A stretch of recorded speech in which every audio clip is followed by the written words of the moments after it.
Welcome to episode 8 of Kent's Garage. It's been a really busy and kind of a fun week around here in my shop. You know, they say things come in threes, and so is the case. Not only this past week, but this past month. So in this video, I hope to prove that point to you. But you can see I'm still messing around with LED lights, okay? I'm really fascinated by the potential for what these lights can do.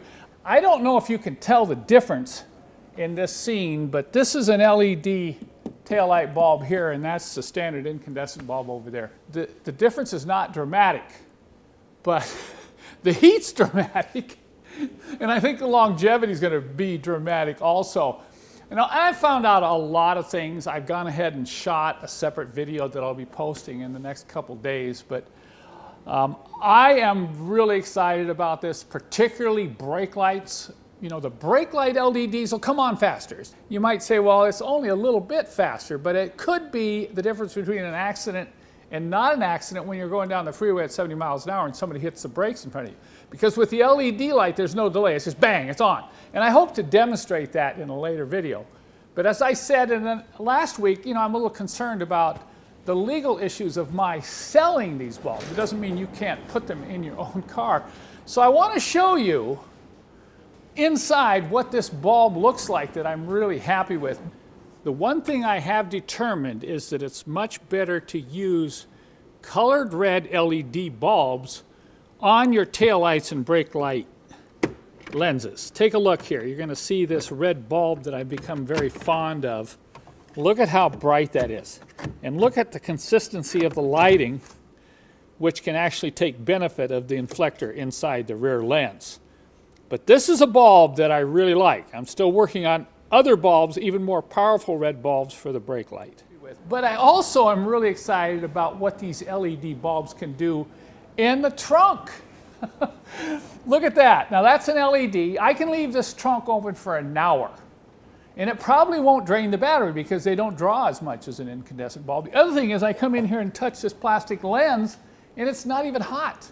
Could you imagine leaving your trunk open for an hour with this plastic lens? You'd probably deform it. And I'm sure some of you have seen that, not only on interior light lenses, but even tail light lenses and turn signal lenses I've seen deformed because of incandescent bulbs. So the interior is a no-brainer. You get these in your dome lights, you get them in the trunk, you get them on your license plate lights, and now I'm working on backup lights that'll really shine back there. So I still hope to come out with a kit, and the first kit I'm going to come out with is the trunk and in the interior conversion kit. So I'll come up with a bunch of bulbs that you can install in your older Mercedes to at least convert the trunk and the interior of your car to LEDs. But this is amazing. I mean, over there in the 240D, you can imagine the trunk light difference is just really dramatic because those old cars, they had the bulb up, you know, on the back side of the rear lip of the deck lid, and there was no reflector, there was no lens, so there's no dissipation of the light. And on most of those older cars, like the 114, 115, 116, 123, 126, you're just kind of fishing around in the trunk at night. Take a look here. One of the locations where these LED lights really shine is in the trunk, particularly on these older Mercedes-Benzes like this 114, 115 chassis, the 116 chassis, the 123, the 126. These are the cars that have the trunk bulb right here, just inside this back edge. Now watch what happens when I open the trunk. I've dimmed the lights here in the shop, and I've got the original bulb installed. Okay, now if you've had one of these cars, you know what it's like. Not so bad when it's really, really dark outside, but when it's kind of dark, you're kind of hunting around in there and thinking, well, I really can't see very well in this trunk. Now, while the camera's rolling, so I don't change any of the exposure settings, I'm going to remove the original bulb here, and I'm going to install the LED trunk light bulb. Look at the difference. Can you believe that? Now you can actually see in your trunk. And what's great about this particular bulb, it has a heat sink and it directs the light, all the light coming from the LEDs directly into the trunk. And look at how much more light you get by installing an LED in the trunk of these older cars. So that's the first thing I've been working on. Now over here you're seeing my 300 SL, and I've just completed polishing all those scratches in the windshield. That's right. I developed a kit to polish this that's a much less messy job, and it reduces the heat using a multi-tool rather than an orbital or a drill pad. So I put that kit together. That's already done and up on my website. So if you're interested in pulling those fine scratches out of your windshield, I'm going to be going around and doing it on all my cars, and I highly recommend you do it on yours because you cannot believe the difference. Even if you have stained glass like acid rain or even hard water spots on your side windows, it's not just for windshields. This polish and kit will take all that crud off your glass and make it shiny new again. And even the rear deck lid, for those of you who have station wagons and want to get rid of those ugly scratches back there caused by that rear wiper, this kit works just great. So those are the two things so far that I've been working on this past week. Now number 3, as I mentioned in last week's episode, I went to work on trying to find a better way to do injection pump timing on the older diesel engines. And we worked on this for 2 days. So that's why I haven't made a whole lot of progress on my 240D over there. But let me tell you, I found a way to get that drip tube to drip consistently at 1 drip per second without having to mess around with a hand primer pump. Now, isn't that amazing? This particular method is going to be more accurate, faster, and you can do it with a lot less hassle, as you're going to be learning later on as I finish this particular kit and do my on-demand video showing all the details of setting the injection pump timing on your own car. Now there's another thing that happened in 3s. Now this happened over the past month, and I'm going to share that with you at the end of the video. Some of you may have been wondering what that strange noise is in the background while I've been filming this episode. Well, it's really windy outside. It's blowing about 40 to 50 miles an hour out of the north, and suddenly about 10 minutes ago the power went off. So now some of you who are wondering why is it so dark in here, well, no, I don't have any lights. It's a good thing I have my LED lights powered by my lithium polymer battery on my camera tripod, or otherwise I wouldn't have any light at all in here. So I'm going to go ahead and try to finish this video without light. So I'm going to apologize for the lack of clarity, but we'll continue on here, all right? And now for the tool of the week. Oh boy, this has got to be a real favorite of mine this week in particular, right here. This is my pressure tank, which I developed to do pressure brake bleeding with. That was the original intent of building this tank with a gauge. It was to bleed brakes and flush the brake system. Well, over the last few years, as we have used this tool, we found a number of other uses for it, and so was the case this past week while working on the injection pump timing on my 240D here. Guess what solved the problem of getting a consistent drip? That's right, this tool right here, being able to put positive pressure on the injection pump kept a very steady drip, and I was able to time the engine precisely. So what I've decided to do, because there's some other things that have been going on around here, I haven't mentioned this kit yet, but I'm working on a tool to clean out your sunroof drains. And when I combined it with this pressurized tank, now I have the solution. Because when you stick something down in the sunroof drain, you've got to provide a flow of fluid. It can't be too much because you're going to get it all over the place, particularly if you're going from the bottom up.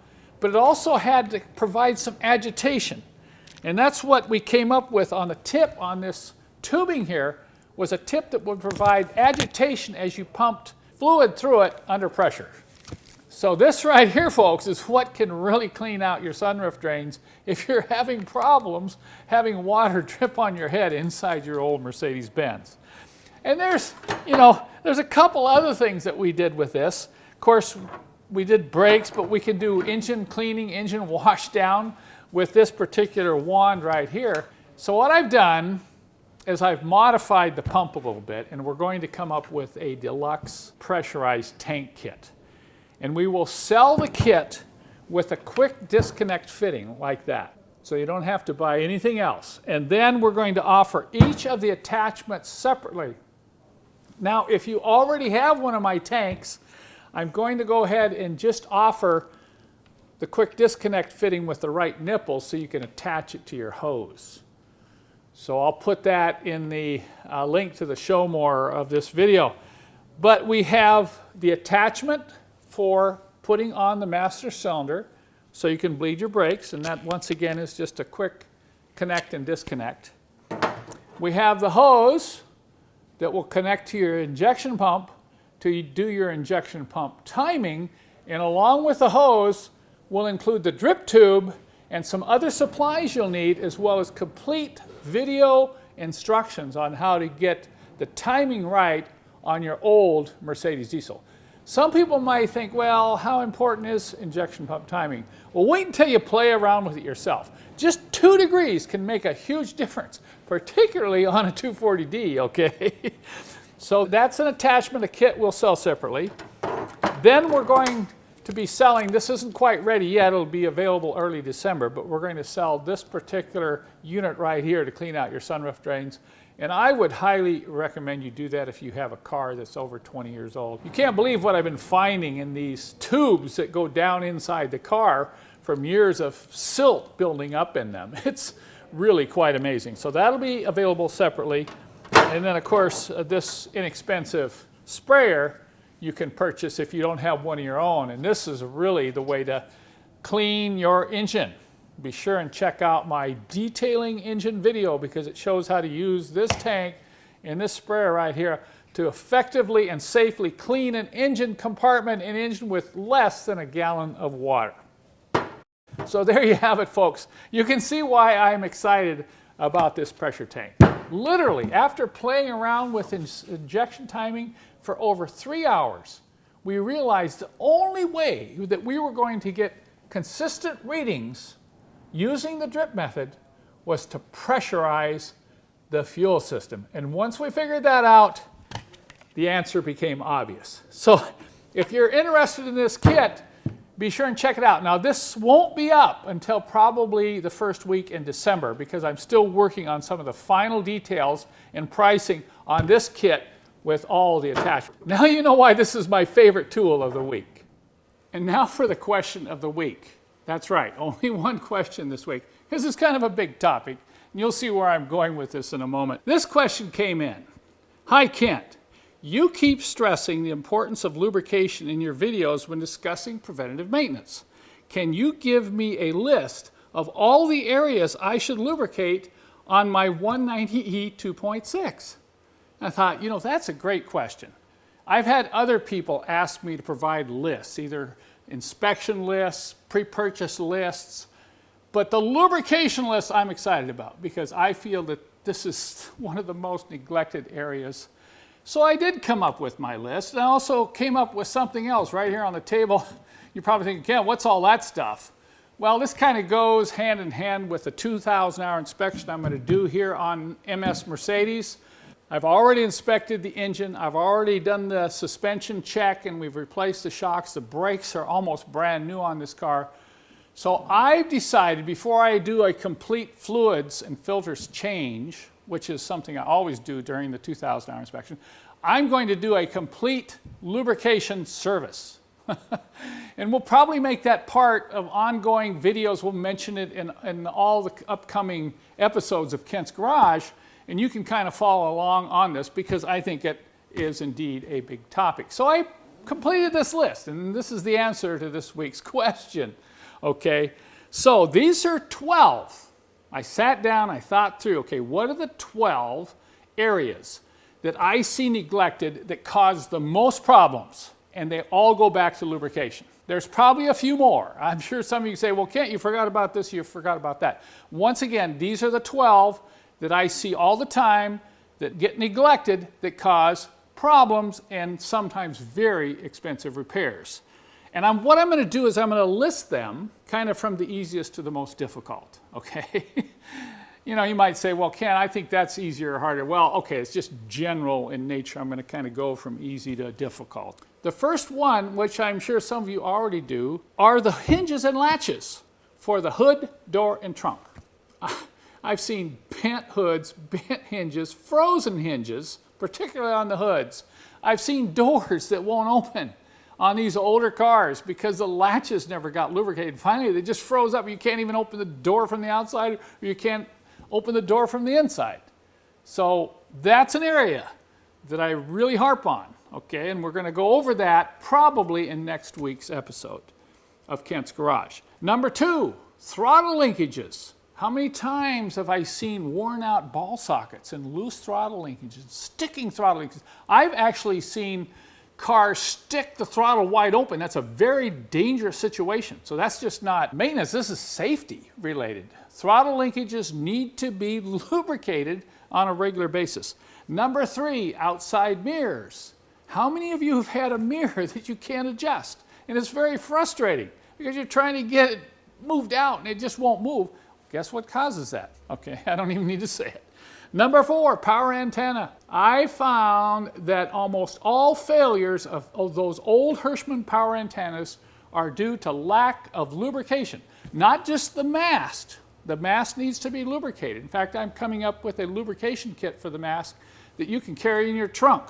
But every 5 to 10 years, those antennas covers need to come off and you need to go inside and lubricate them. I have a video on my website that takes you step by step through the process of doing that. Number 5 is ignition tumblers and lock assemblies. You've already seen me do a few videos on that, and I even have a couple of kits available to help you easily do that while sitting in the front seat of your car. Number 7, rubber seals. You say, what?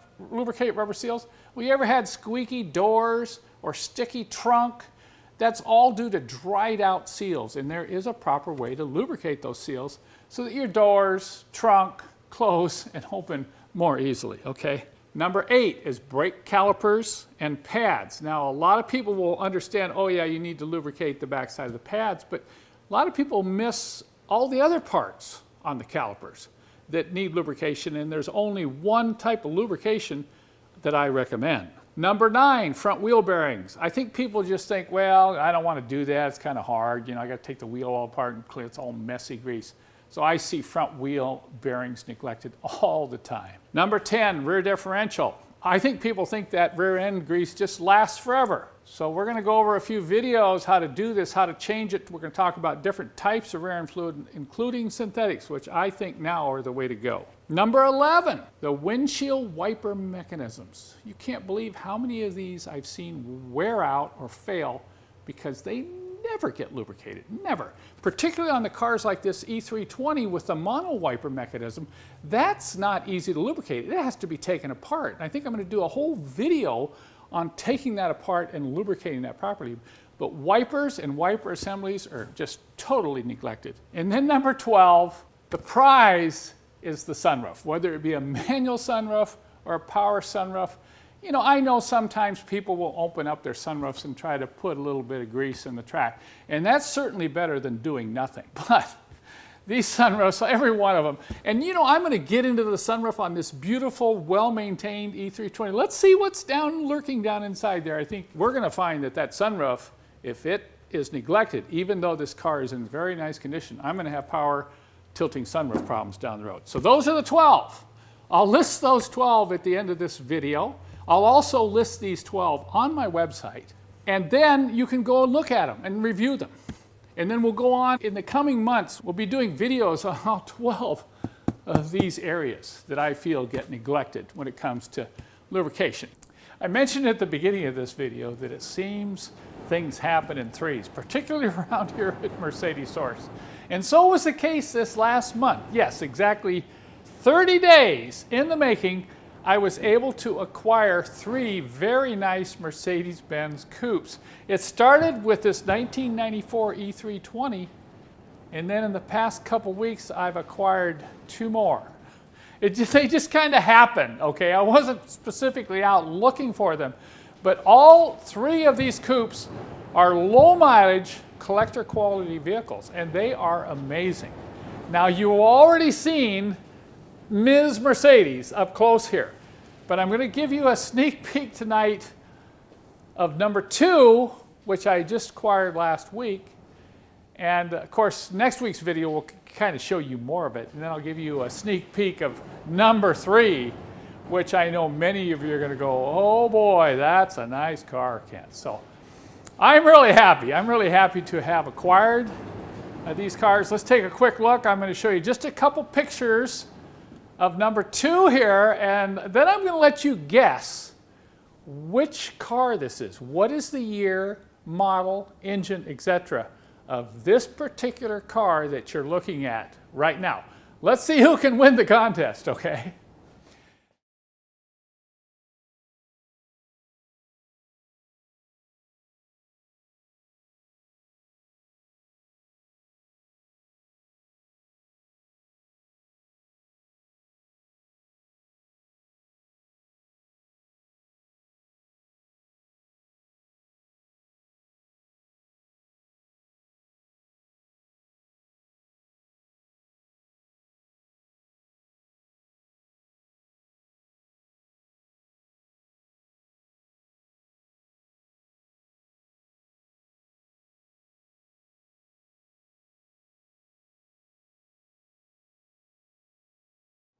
Now, there's many things that we can be thankful for. I'm particularly thankful for my family, for the people who work for me, for the business that we have.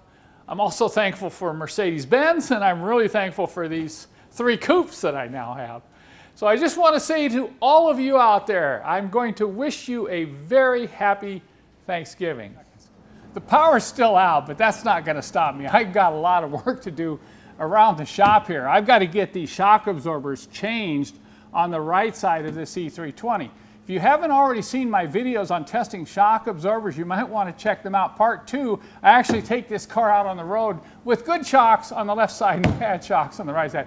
I think you'll find that interesting, if not inconclusive. Okay, so I'm going to go ahead and finish this side. I'm going to film it step by step on how to get these shocks replaced properly, and we'll get this car back down and out of the shop tomorrow, because I have another one that I need to bring in here and start on. And I'm sure some of you are wondering, hey Kent, if the power's out, how come you still have these nice shop lights right here lighting up this wheel? Well, look at this. I can pull the wheel off, and now I can really get a good inspection of the front suspension, even with the power out. So who cares about the power company, right? But this is really cool. I built this using a photo light stand.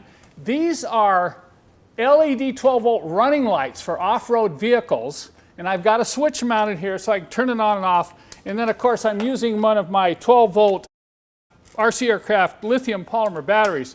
But this is cool because I can get here, I can lower this right down, and I'll get the tire out of the way, and I can really get this right in here and get a real good look at what I'm doing. So I'll just keep working away here. We'll have some of these scenes on next week's episode.